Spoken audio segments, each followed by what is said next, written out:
जय श्री राम दोस्तों। Welcome to my YouTube channel secretive astro.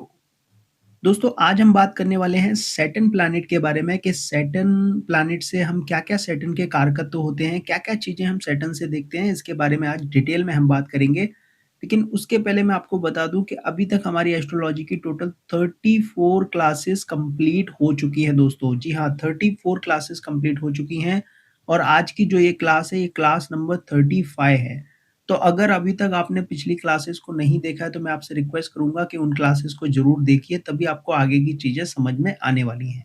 तो आइए यहाँ से हम सैटर्न के बारे में जानते हैं। सबसे पहले हम बात करेंगे एलिमेंट की। सैटर्न कौन-सा तत्व है? तो एयर एलिमेंट होता है सैटर्न, ठीक है?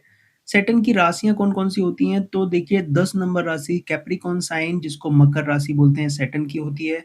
उसके बाद 11 नंबर राशि एक्वेरियस साइन यानी कि कुंभ राशि जो होती है वो भी सैटर्न की होती है। इसके बाद सैटर्न उच्च का कहाँ होता है? एक्सॉल्टेड का होता है तो लिब्रा साइन में यानी कि तुला राशि में स्पेशली 20 डिग्री का जब सैटर्न होगा तो परम उच्च अवस्था मानी जाएगी। यानी कि 7 नंबर राशि में उच्च का तो सैटर्न होता है लेकिन 20 डिग्री में स्पेशली जब होता है तब परम उच्च का माना जाता है। इसी तरह डेबिलिटेटेड यानी कि नीच का सैटर्न होता है एरीज साइन में यानी कि मेष राशि में और वहाँ पे भी 20 डिग्री का जब होगा तभी स्पेशली मैन जो है नीच का माना जाएगा वो, ठीक है? इसके बाद एस्पेक्ट की अगर हम बात करें तो 3rd, 7th and 10th aspect होती है जहाँ भी सैटर्न बैठता है। देखिए यहाँ पे सैटर्न बैठता है बैठा हुआ है, अभी हमने फर्स्ट हाउस में कंसीडर किया हुआ है, तो फर्स्ट हाउस से 3rd एस्पेक्ट कौन-सी होगी? 1, 2, 3 यानी कि तीसरे घर को देखेगा। ये देखिए मैंने यहाँ पे एरो किया हुआ है। इसके बाद देखिए 7th एस्पेक्ट कहाँ होगी? 7वें घर में यहाँ पे हो जाएगी और 10th यानी कि 10वीं दृष्टि भी सैटर्न की होती है जो कि यहाँ पे होगी। शनि की और मंगल की दृष्टियाँ थोड़ी-सी अलग होती हैं, डिफरेंट होती हैं, तो यहाँ पे आपको याद रखना पड़ेगा कि शनि की तीसरी दृष्टि होती है, 7वीं तो होती है सारे प्लैनेट्स की, लेकिन शनि की एक 10वीं दृष्टि भी होती है। यानी कि सैटर्न अगर यहाँ पे बैठता तो कहाँ देखता? यहाँ देखता, यहाँ देखता और उसके बाद यहाँ भी देखता, ठीक है? क्योंकि यहाँ से अगर आप गिनोगे तो 10वां घर ये वाला आएगा, 9th हाउस आएगा। तो जहाँ भी सैटर्न बैठेगा, अगर सैटर्न यहाँ पे बैठेगा तो 3rd एस्पेक्ट कहाँ डालेगा? 9th हाउस पे डालेगा। 7th कहाँ डालेगा? 1st हाउस पे डालेगा। 10th कहाँ डालेगा? 4th हाउस पे डालेगा। तो इस तरह से 3rd, 7th and 10th aspect से सैटर्न जहाँ भी बैठता है वहाँ से देखता है। फ्रेंड प्लैनेट कौन-कौन से होते हैं? तो मरकरी और वीनस को सैटर्न जो है अपना मित्र मानता है। न्यूट्रल वो है जुपिटर के साथ, ठीक है? ये भी आप फ्रेंड ही समझ के चलिए बट न्यूट्रल माना जाता है, ठीक है? इसके बाद एनिमी प्लैनेट की अगर हम बात करें तो सन, मून और मार्स इन तीनों को एनिमी मानता है सैटर्न, ठीक है? इसके बाद नक्षत्र देख लेते हैं तो 8 नंबर का जो नक्षत्र होता है पुष्य नक्षत्र सैटर्न का होता है। इसके बाद 17 नंबर का अनुराधा नक्षत्र सैटर्न का होता है। इसके बाद 26 नंबर का उत्तरा भाद्रपद नक्षत्र जो होता है सैटर्न का होता है दोस्तों, ठीक है? डायरेक्शन अगर हम बात करें तो वेस्ट यानी कि पश्चिम की दिशा जो होती है वो सैटर्न की मानी जाती है। गॉड की बात करें तो माँ काली जो है सैटर्न की देवी मानी गई हैं, ठीक है? भगवान शिव जी भी कनेक्टेड हैं। शिव की भक्ति भी शनि देव की किसी भी तरह की दशा में आराम देती है और हनुमान जी को भी फॉलो अगर कोई पर्सन करता है तो उसे भी सैटर्न प्रॉब्लम इतना नहीं करता है, ठीक है? और पीपल ट्री को भी काफ़ी ज़्यादा माना जाता है शनि की जब भी खराब दशा चलती है तब। तो ये मैंने चारों यहाँ पे लिखे हुए हैं। इसके बाद देखिए कलर ब्लैक यानी कि काला कलर जो होता है सैटर्न का होता है। डे अगर हम बात करें तो सबको पता है सैटरडे यानी कि शनिवार जो है सैटर्न का है। वात दोष देखा जाता है सैटर्न में, ठीक है? मेटल की बात करें तो आयरन यानी कि लोहा जो होता है शनि को रिप्रेजेंट करता है। जेमस्टोन की बात करें तो सफ़ायर यानी कि नीलम जो है वो शनि का जेमस्टोन होता है। इसके साथ ही दोस्तों जेंडर की अगर हम बात करें तो न्यूट्रल जो है न्यूट्रल बोला जाता है सैटर्न। ये मेल या फीमेल में नहीं लिया जाता है, एस्ट्रोलॉजी में न्यूट्रल बोला जाता है। मैच्योरिटी एज जो सैटर्न की होती है 36 की होती है, स्पेशली 36 से 39 की एज जो होती है वो मैच्योरिटी एज मानी जाती है सैटर्न की। न्यूमरोलॉजी के अंदर 8 नंबर जो है सैटर्न को दिया गया है। सिग्निफिकेटर्स की बात कर लेते हैं दोस्तों अब तो साढ़े साती और ढैया जो देखी जाती है सैटर्न से देखी जाती है। डीड्स का यानी कि हमारे कर्मास का कारक होता है सैटर्न। सैटर्न प्रोफेशन का कारक है, हार्ड वर्क जो मेहनत होती है सैटर्न को दिखाती है। और सैडनेस का कारक है, दुःख, उदासी जो निराशा होती है सैटर्न से देखी जाती है। सफरिंग किसी भी तरह का जो कष्ट, पीड़ा देखी जाती है वो सैटर्न से देखी जाती है। किसी भी तरह का पेन जो होता है वो सैटर्न से देखा जाता है। Discomfort, struggle, opticals, downfall Saturn से देखा जाता है। डिले का कारक होता है मेनली सैटर्न, जो देरी हो जाती है किसी भी चीज़ में, डिले का जो है सैटर्न कारक होता है। स्लोनेस का कारक है, सैटर्न फ़ियर को दिखाता है, लोनलीनेस को दिखाता है, आइसोलेशन को दिखाता है, वरी यानी कि चिंता को दिखाता है। सैटर्न जो है डेथ का भी कारक होता है। इसके साथ ही दोस्तों पुअर्टी का कारक होता है सैटर्न, यानी कि गरीबी, दरिद्रता को जो है सैटर्न दिखाता है। लेज़ीनेस का सैटर्न कारक होता है। विज़न का कारक होता है, विज़न यानी कि नज़र, दृष्टि। हम जब शनि मंदिर जाते हैं तो कहा जाता है ना कि शनि देव की आँखों में नहीं देखना चाहिए, शनि देव की दृष्टि अच्छी नहीं होती है। तो विज़न का भी कारक सैटर्न होता है। डिसिप्लिन यानी कि अनुशासन बहुत प्रिय है शनि देव को, सैटर्न को। और रिस्पॉन्सिबिलिटी का कारक है, ज़िम्मेदारी का कारक है सैटर्न। ट्रू एंड फ़ॉल्स, सच और झूठ का कारक जो है सैटर्न होता है। अगर किसी के चार्ट में हमें पता करना है कि कोई इंसान कितना सच्चा है या कितना झूठा है, तो उसमें सैटर्न को भी देखना होता है। सिन यानी कि देखिए पाप और पुण्य का कारक भी सैटर्न होता है, क्योंकि सैटर्न जो है वो न्याय के देवता हैं, अच्छे और बुरे का फल सैटर्न देते हैं, तो पाप पुण्य भी सैटर्न दिखाते हैं। कोर्ट का कारक है सैटर्न, जज है, न्यायाधीश है।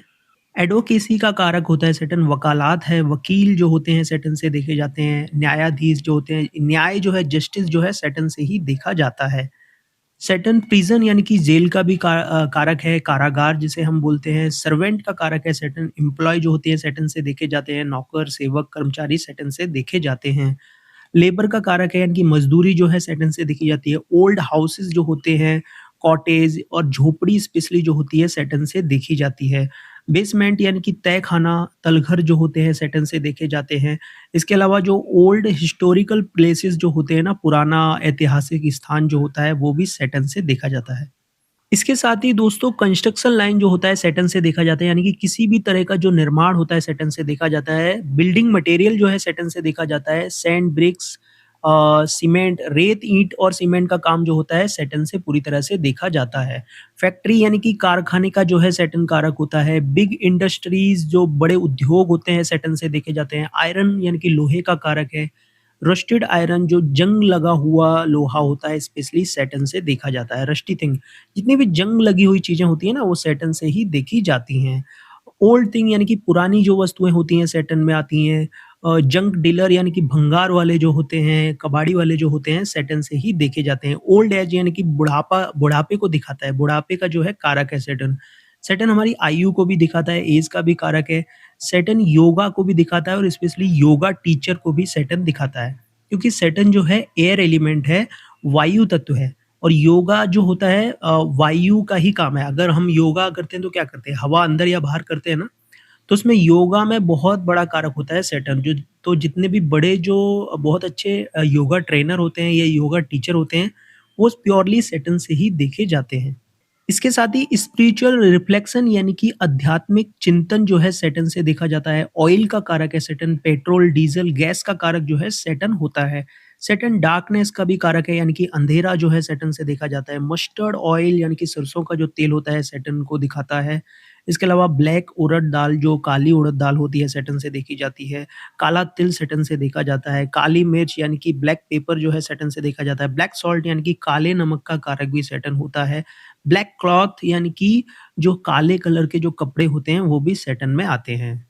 इसके साथ-साथ दोस्तों जो काली चींटियाँ होती हैं सैटर्न से देखी जाती हैं। काला छाता जो होता है यानी कि ब्लैक अम्ब्रेला जो होता है सैटर्न से देखा जाता है। काला काजल जो होता है सैटर्न से देखा जाता है। क्रो यानी कि कौवे का कारक होता है।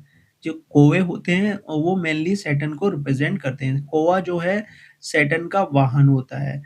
Black dog, black cat, black horse या ब्लैक बफेलो यानी कि काली जो भैंस होती है, ये सारे ब्लैक एनिमल्स जो होते हैं वो सैटर्न से देखे जाते हैं। नशे का कारक जो है सैटर्न होता है। लिक्कर का, ड्रिंक का, वाइन का भी कारक सैटर्न होता है। अफ़ीम, चरस, गांजा ये सैटर्न में भी आता है। हमने दूसरे प्लैनेट्स में भी बात करी थी, लेकिन सैटर्न में भी ये चीज़ें आती हैं। नॉन-वेज का कारक होता है सैटर्न, ठीक है? इसके बाद रिटायरमेंट जो है सैटर्न से देखी जाती है। जैसे कि हमने बात करी बुढ़ापे का कारक होता है, इसीलिए संन्यास, या वैराग्य जो होता है सैटर्न से देखा जाता है। लेदर यानी कि चमड़े का जो कारक होता है सैटर्न होता है। मिसफॉर्च्यून का कारक सैटर्न होता है। दुर्भाग्य जो होता है ना वो सैटर्न से देखा जाता है। इसके बाद दोस्तों बॉडी पार्ट्स में अगर हम बात करें तो लेग्स का कारक है, फीट का कारक है, नी यानी कि घुटने का जो कारक होता है सैटर्न होता है। क्रोनिक डिजीज जो होते हैं सैटर्न से देखे जाते हैं। ओल्ड डिजीज जो लंबी चलने वाली बीमारियां होती हैं वो सैटर्न से ही देखी जाती हैं।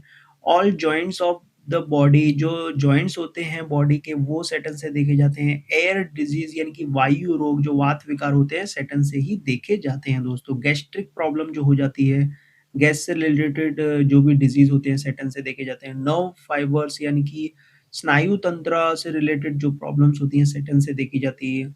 अर्थराइटिस यानी कि गठिया वात विकार जो है सैटर्न से ही देखा जाता है। पैरालाइसिस सैटर्न से, जो लकवा मार जाता है सैटर्न से देखा जाता है। अदर प्लैनेट्स का भी इन्फ्लुएंस होता है, लेकिन हम बात कर रहे हैं कि सैटर्न से क्या देखते हैं। लंगड़ापन हमने केतु में भी बात करी थी, क्योंकि वो भी लेग्स को दिखाता है, तो सैटर्न से ये चीज़ भी देखी जाती है। चिन का कारक होता है, यानी कि हमारी जो थोड़ी होती है ना, वो सैटर्न से देखी जाती है। जब हम फेस रीडिंग करते हैं तो थोड़ी जो है सैटर्न से देखी जाती है। थायरॉइड का कारक होता है सैटर्न। नपुंसकता जो बीमारी है सैटर्न से देखी जाती है। इसके अलावा डिसेबिलिटी जो हो जाती है, कोई अपंगता है किसी को, कोई विकलांग है, ये भी सैटर्न से हम देखते हैं। तो दोस्तों आज के वीडियो में इतना ही। अगर आपको मेरा ये वीडियो पसंद आया हो तो लाइक कीजिए, शेयर कीजिए, सब्सक्राइब कीजिए मेरे चैनल को। Thank you so much. जय श्री राम।